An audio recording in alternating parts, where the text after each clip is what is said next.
Nostājies mežā un ieklausies.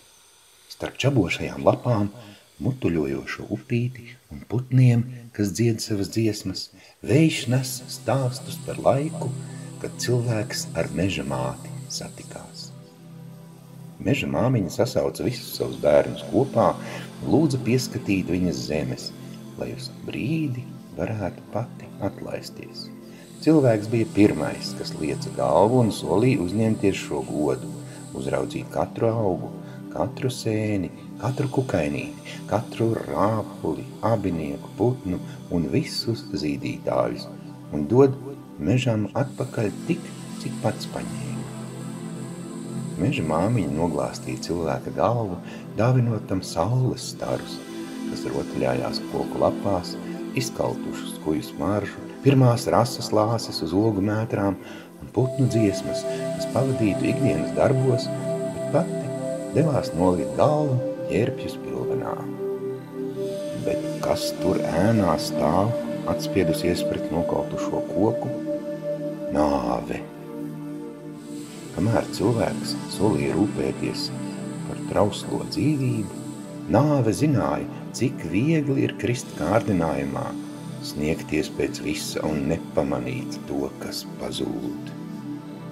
Sākumā cilvēks ņēma tikai tik, cik tam vajadzēja, un deva atpakaļ, ko vien varēja, bet laiks to sāka mānīt, sakot tā: tev vajag vairāk, tu visu nepaspējas iegūt.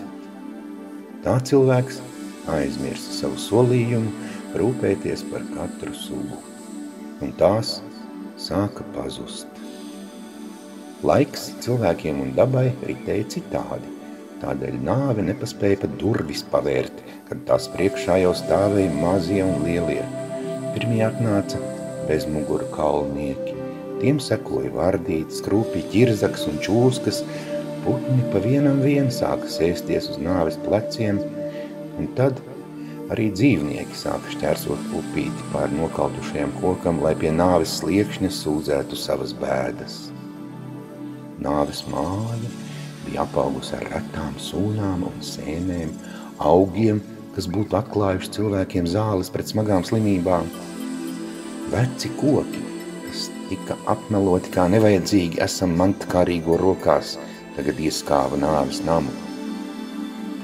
No atnācējiem nāve dzirdēja stāstus arī par tiem, kas turpināja cienīt meža mātei doto solījumu, un par tiem, kas bija gatavi mācīties, iegūstot cerību no aizgājušajiem.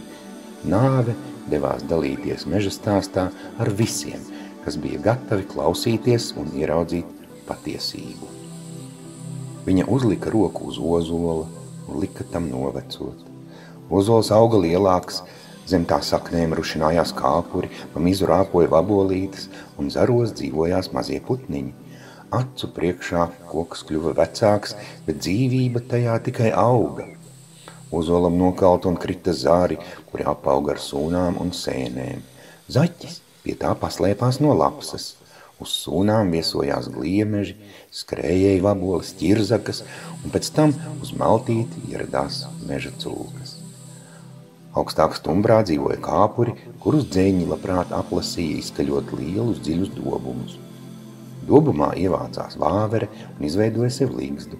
Pēc kāda laika uz dzīvi ieradās pūce, izaudzināja mazuļus un aizlaidās. Lapotnē plešoties, tuvā galotnē līgzdu izveidoja retais melnais stārķis. Kad koks bija tik vecs, ka tas sadalījās uz pusēm un nokrita, uz tā nostājās lūsis, lai pārskatītu savu jauno medību vietu.